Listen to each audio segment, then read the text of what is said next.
గుర్తుపెట్టుకో, తెలివైన స్త్రీ మగవాళ్ళకి ఈ 3 విషయాలు ఎప్పటికీ కూడా చెప్పదు. పొరపాటున కూడా అస్సలు ఈ మాటలు బయటకు కూడా రానివ్వదు. గుర్తుంచుకో, జీవితం విలువ ఏంటో జీవితం గెలిచిన వాళ్ళకంటే ఓడిన వాళ్ళకే ఎక్కువగా తెలుస్తుంది. జాగ్రత్తగా గమనించు. ఆనందంలో పరిచయమైన స్నేహం కన్నా బాధలో పరిచయమైన స్నేహమే జీవితాంతం నీకు తోడుగా ఉంటుంది. అర్థమైంది కదా? నువ్వు నిద్రపోయేటప్పుడు ప్రశాంతంగాను, లేచేటప్పుడు సంతోషంగాను ఎవరైతే ఉంటారో వాళ్ళే అసలు సిసలైన కోటీశ్వరులు, గొప్పవాళ్ళు. నిజమే కదా? ఒక్కటి గుర్తుపెట్టుకో, అందరికీ మంచి చేసేవాడు ముందుగా చేస్తాను అని చెప్పడు, చేశాక నేనే చేశాను అని కూడా చెప్పడు. అలాంటి వాళ్ళని మనమే గుర్తించాలి, గుర్తించి గౌరవించాలి కూడా. అర్థమైందా? విత్తనం అనేది బలమైనదైతే ఎక్కడైనా సరే అది మొలకెత్తగలదు. అలానే సంకల్ప బలం కూడా బలమైనదైతేనే కదా నువ్వు ఏదైనా సరే సులువుగా సాధించగలవు. గుర్తుంచుకో, ఈ రోజుల్లో ఏ బంధం కూడా గొప్పది కాదు. నీతో అవసరాలు ఉన్నంత వరకే ఏ బంధమైనా, బంధుత్వాలైనా. అవసరం తీరిపోతే ఏ బంధమైనా సరే నీకు భారమే అవుతుంది అని నువ్వు అస్సలు మరువకు. ఒక వ్యక్తి ఎంతటి మేధావి అయినా సరే మరుక్షణం ఏం జరుగుతుందో తెలియని అజ్ఞాని అని నువ్వు గుర్తుపెట్టుకో. నిజమే కదా? అబద్ధంలో ఉన్న భయం కంటే, తప్పుడు మార్గంలో ఉండే ఆనందం కంటే నిజంలో ఉండే ధైర్యం అనేది ఎంతో గొప్పది అని నువ్వు గుర్తుపెట్టుకో. ఎప్పుడైనా సరే ఏదో ఒక రోజు నడవాల్సిన సమయం అనేది వస్తుంది. ఆ సమయం నీకు కష్టంగానే ఉంటుంది. కానీ ఒంటరితనంలో ఉన్న ఆ ఒంటరితనమే డబ్బు విలువ, చదువు విలువ, మనుషుల విలువ, కష్టం విలువ, సమయం విలువ, జీవితం విలువ అన్నీ కూడా నీకు నేర్పుతుంది అని నువ్వు గుర్తుంచుకో. ఎప్పుడు కూడా అస్సలు మర్చిపోకు. ఆవేశంతో నువ్వు పరిగెత్తడం కన్నా ఆలోచనతో నువ్వు నడవడం ఎంతో మిన్న. ఒక్కసారి ప్రయత్నించు, నీకే తెలుస్తుంది. జీవితంలో కొన్నిసార్లు విలువైన గుణపాఠాలను విలువలేని మనుషుల వల్లే నువ్వు నేర్చుకుంటావు. మిమ్మల్ని నిర్లక్ష్యం చేసే వాళ్ళ కోసం మీ సమయాన్ని అస్సలు వృధా చేసుకోకండి. అర్థమవుతుంది కదా? ఒక చెట్టు పడినంత మాత్రాన అడవికేం పెద్ద నష్టం జరగదు కదా? నీకు ఓటమి ఎదురైనంత మాత్రాన నిజమైన సంకల్పం అనేది నీకు దెబ్బతినదు అని గుర్తుంచుకో. బలమైనదైతే ఎక్కడైనా మొలకెత్తుతుంది. అలానే సంకల్ప బలం కూడా బలమైనదైతే నువ్వు ఏదైనా సరే సాధించవచ్చు. గుర్తుపెట్టుకో, మనిషి ఒక్కటే అందంగా ఉంటే సరిపోదు కదా, మనసు కూడా అందంగా ఉండాలి. చదువు గొప్పగా ఉంటే సరిపోదు, చక్కటి సంస్కారం కూడా ఉండాలి. అప్పుడే ఒక మనిషికి విలువ, గౌరవం అన్నీ ఉంటాయి. నువ్వు మొదటి అడుగు వేసే ముందు 1కి 100 సార్లు ఆలోచించు. కానీ అడుగు వేశాక 100 మంది పట్టి నిన్ను అమాంత వెనక్కి లాగినా సరే అస్సలు వెనుతిరిగి చూడకు. చీకటిలో దారి వెతకడం, ఎడారిలో నీరు వెతకడం, విశ్వాసం లేని వ్యక్తి మనసులో నమ్మకం కల్పించడం చాలా కష్టమని నువ్వు అస్సలు మర్చిపోకు. మాటకి మాట మాట్లాడేవాళ్ళు మేధావులు కాదు.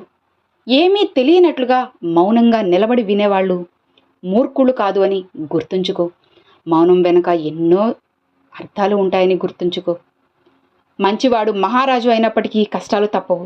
నీతిపరుడు నిజాయితీగా బ్రతికినప్పటికీ కూడా నిందలు తప్పవు. అసలు జీవితంలో కొన్ని సంఘటనలు జరగడం మంచిదేనేమో. కొందరి నిజస్వరూపం, మనస్తత్వం అన్నీ బయటపడతాయి. అవి మొదట నీకు బాధని ఇచ్చినా సరే జీవితాంతం ఏడవలసిన బాధ నుంచి నిన్ను దూరం చేస్తాయి. నిజమే కదా? మీరు చేసిన కృషికి అవకాశం అనేది తోడైతే దాన్నే అదృష్టం అంటారు. గుర్తుపెట్టుకో, నిజాయితీగా ఉండు కానీ నిశ్శబ్దంగా ఉండిపోకు. మౌనంగా ఉండు కానీ మాట పడకు. విలువ లేని చోట నోరు విప్పకు. అవసరం ఉన్న చోట నీకోసం నువ్వు వాదించుకో. మన కోసం ఎప్పుడు కూడా ఎవ్వరూ రారు అని నువ్వు అస్సలు మర్చిపోకు. ఎవరు కూడా రారు అని గుర్తుపెట్టుకో. నీకు తోడుగా నువ్వే ఉండాలి. అది ఎలాంటి సందర్భంలో అయినా సరే. మంచితనంతో ఉండాలి, మంచి మనసుతో ఆలోచించాలి. కానీ ఎవరిని కూడా తగ్గించి మాట్లాడకూడదు. ఎవరి మనసును కూడా నొప్పించకూడదు, బాధ పెట్టకూడదు. గుర్తుంచుకో, మన సమస్యకు సమాధానం మన దగ్గరే ఉంటుంది. ఎదుటి వారి దగ్గర ఉండేది కేవలం సలహా మాత్రమే అని నువ్వు మర్చిపోకు. కాస్త మనసు పెట్టి ఆలోచించు, నీ సమస్యకు సమాధానం దొరుకుతుంది.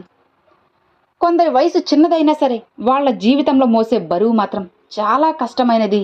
అసలు మోయలేనిది. అయినా సరే వాళ్ళు ఆ బరువుని సులువుగా మోయాలి అనుకుంటారు. అది ఎలానో తెలుసా? కేవలం మనస్ఫూర్తిగా చేసే పనిలోనే వాళ్ళు సగం సంతోషాన్ని, సగం పనిని పూర్తి చేసేయగలరు. ఈ లోకంలో అన్నీ తెలిసినా ఏమీ తెలియని వాడిలా ఉండాలి. కొండంత తెలిసినా సరే రవ్వంత తెలిసిన వాళ్ళలా ఉండాలి. తక్కువగా మాట్లాడాలి, ఎక్కువగా నేర్చుకోవాలి. అప్పుడే మీకు మీ మాటకి విలువ ఉంటుంది అని గుర్తుపెట్టుకో. మన జీవితం మనకి ఏదీ నేర్పించదు. జీవితంలో మనకు ఎదురయ్యే మనుషుల ద్వారానే అన్నీ నేర్చుకోవాలి.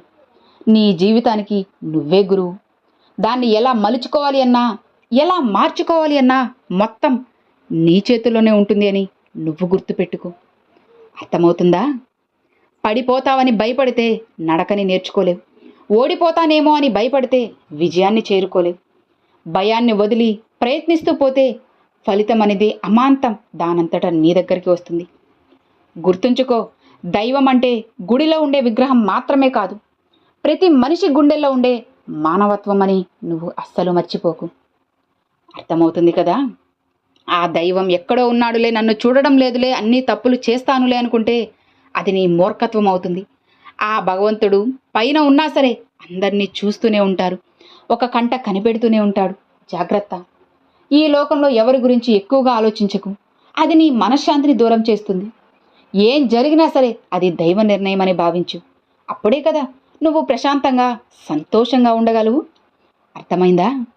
ఆడంబరాలకి పోకుండా ఉన్నదానితో తృప్తిపడుతూ జీవిస్తే జీవితం అనేది ఎంతో అందంగా ఆనందంగా ఉంటుంది. ప్రయత్నించి చూడు. శరీరంలో లోపం ఉందని భయపడకు. మనసులో లోపం ఉన్న వాళ్ళే చాలా సంతోషంగా బ్రతికేస్తున్నారు ఈ లోకంలో. అలాంటిది సహాయం అనేది ఎదుటివారి పరిస్థితిని చూసి చేయాలి, వారితో మనకుండే అవసరాన్ని బట్టి కాదు. ఎలాంటి సాయం ఆశించకుండా ఎదుటివారికి సాయం చేస్తే ఖచ్చితంగా ఆ సాయం నీకు ఎంతో మంచి చేస్తుంది. అందంగా ఉన్నవారితో కన్నా మనల్ని ఆనందంగా ఉంచేవారితోనే మన జీవితం అనేది ఎంతో అందంగా, అద్భుతంగా, సంతోషంగా ఉంటుంది అని నువ్వు గుర్తుపెట్టుకో. ఒక తప్పు నుంచి మనం ఏమీ కూడా నేర్చుకోకపోవడమే కదా మనం చేసే అసలు సిసలైన తప్పు. బాధలో ఉన్నప్పుడు బంధాలు భరోసాగా ఉండాలే కానీ బంధాలే బాధలుగా మారితే అసలు బ్రతుకు అనేది బలహీనపడుతుంది. నిజమే కదా? నువ్వు గెలుపు వెనక పరిగెత్తడం మాని ప్రయత్నం వెనక పరిగెత్తు. అప్పుడే గెలుపు నీ వెనక నీడలా పరిగెడుతూ వస్తుంది అని నువ్వు గుర్తుంచుకో. ఎవరైనా సరే మనకంటే కాస్త కింద కూర్చున్నంత మాత్రాన అదే వారి స్థాయి అని భావించకూడదు. ఎందుకంటే కొందరు ఏ గొప్ప స్థానంలో ఎదిగినా కూడా ఒదిగే ఉంటారు. అది వారిలో ఉన్న గొప్పతనం. ఆ గొప్పతనం ఏంటో తెలుసుకోండి. 100 మంది శత్రువుల కన్నా ఒకే ఒక్క నమ్మక ద్రోహి చాలా ప్రమాదకరం. నీ మంచి కోరుకునే వాళ్ళను దూరం చేసుకోకు. నీ చెడు కోరుకునే వాళ్ళను పొరపాటున కూడా అస్సలు నీ దగ్గరకు రానివ్వకు. చాలా జాగ్రత్తగా ఉండు. స్వార్థంతో నిన్ను పొగిడే వాళ్ళని ఎప్పటికీ కూడా నువ్వు అస్సలు నమ్మకు. జాగ్రత్త, ముంచేస్తారు నమ్మావు అంటే. కష్టంగా ఉన్నా సరే ఒంటరితనమే ఒక్కొక్కసారి మంచిదనిపిస్తుంది. ఎందుకంటే బాధ పెట్టేవాళ్ళు ఎవ్వరూ కూడా ఉండరు కదా. ముంచేసేవాళ్ళు, మోసం చేసేవాళ్ళు కూడా ఉండరు. గుర్తుంచుకో, ఇతరులతో నిన్ను నువ్వు పోల్చుకోవడం ఆపినప్పుడే నువ్వు నీ అసలు సిసలైన జీవితపు ఆనందాన్ని శాశ్వతంగా పొందగలవు. మాటలు రాని వాడే కాదు, డబ్బు లేని వాడి కూడా జీవితంలో చాలా సందర్భాల్లో మౌనంగా ఉండాల్సి వస్తుంది. నిజమేనా? అసూయ, ద్వేషం అనేవి మానసిక రోగాలు. ఇవి మనిషి ఎదుగుదలను అమాంతం ఆపేస్తాయి. సంతోషం, సహనం, శాంతి, ఉపకారం, ఈ 4 గుణాలు మీ ఎదుగుదలకు ఉపయోగపడతాయని మర్చిపోకు. జాగ్రత్తగా గుర్తుపెట్టుకో. అర్థమవుతుంది కదా? చదువు ద్వారా సంస్కారం నేర్చుకున్నవాడు, అనుభవం ద్వారా గుణపాఠం నేర్చుకున్నవాడు జీవితంలో ఎప్పుడు కూడా అస్సలు ఓడిపోడు అని నువ్వు గుర్తుపెట్టుకో. తాబేలును రోడ్డు మీద వదిలేసి దాని వేగంలో లోపాలను మనం వెతుక్కుంటూ ఉంటాం. కానీ అదే తాబేలును నీళ్ళల్లో వదిలిపెట్టి పట్టుకోగలమా? లేదు కదా. అలానే ఉండాల్సిన చోట ఉంటే ప్రతి ఒక్కరు కూడా గొప్పవాళ్లే కదా. ఆలోచించు. జీవితం అనేది పారే నది లాంటిది. ఒకే చోట ఆగిపోతే నీరు మురికిగా అయిపోతుంది. మనిషి కూడా అంతే. మనిషి మరణిస్తే ఆ మనిషికి తప్ప అందరికీ తెలుస్తుంది. అదే మనసు మరణిస్తే ఎవ్వరికీ తెలియదు, భరించే వాళ్ళకి తప్ప. గుర్తుపెట్టుకో, ఇష్టం ఎక్కువగా ఉన్న వారి మీదే కోపం కూడా ఎక్కువగా ఉంటుంది. ఎందుకంటే కోపం కూడా ఒక రకమైన ప్రేమే కదా. కాబట్టి ఎవరైనా నిన్ను కోప్పడుతున్నారని బాధపడకుండా ఆ కోపం వెనుక ఉన్న ప్రేమని నువ్వు అర్థం చేసుకో. మంచి జీవితానికి మూల సూత్రాలు చదువు, సంస్కారం. చదువు ఎప్పుడు తలదిచ్చనివ్వదు, సంస్కారం ఎప్పుడూ కూడా నిన్ను పడిపోనివ్వదు. అర్థమవుతుంది కదా. పట్టుకున్నంత వరకు, తట్టుకున్నంత వరకే బాధైనా, బంధమైనా, ఏదైనా సరే ఒక్కసారి వదిలిపెట్టి చూడు, నిన్ను ఏది ఏమీ చేయలేదు అని నువ్వు అస్సలు మర్చిపోకు. ఇల్లు బాగుండాలి అంటే బాధ్యత గల తండ్రి ఉండాలి, సమాజం బాగుండాలంటే బలమైన నాయకుడు ఉండాలి. కానీ మనం బాగుండాలంటే మాత్రం మనల్ని నమ్మి ఉన్న ఒక మంచి మనిషి కావాలి, మంచి స్నేహితులు ఉండాలి. అవునా. ఒక తెలివైన స్త్రీ తనకన్నా అందంగా ఉన్నా సరే ఎవ్వరికీ కూడా చెప్పదు, తనలోనే దాచుకుంటుంది. ఎవరినైనా ఇష్టపడ్డ విషయం మగాడికి చెప్పదు. అది ఏ బంధమైనా సరే.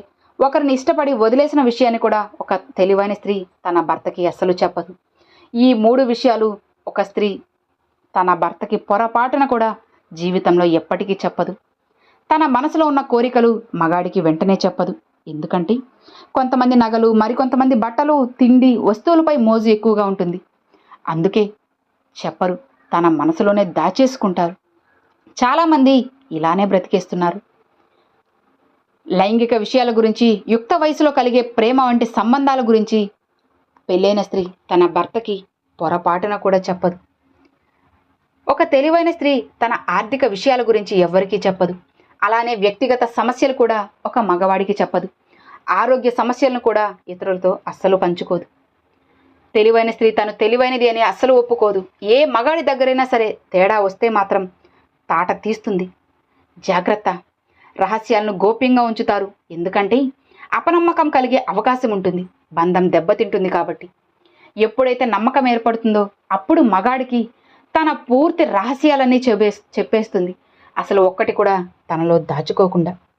నిజమే కదా. కాబట్టి ఎప్పుడు కూడా మీరు మంచిగా ఉండండి.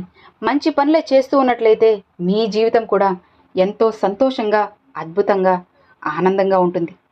గుర్తుంచుకో, మీ ఆత్మవిశ్వాసాన్ని రెట్టింపు చేయడానికి ప్రతి విజయానికి వెనుక గొప్ప ఆలోచన ఉంటుంది. మీ ఆలోచనలను సానుకూలంగా మార్చే, మీ లక్ష్యాలను దారితీసే అద్భుతమైన కొన్ని మంచి మాటలేవి. వదులుకున్నారా మీరే బాధపడాల్సి వస్తుంది. ప్రతి ఒక్కరిలో ఏదో ఒక గొప్పదనం ఉంటుంది. మీకు దాన్ని చూసే మనసు ఉండాలి, అభినందించే గుణం ఉండాలి. అర్థమైంది కదా. Thanks for watching friends.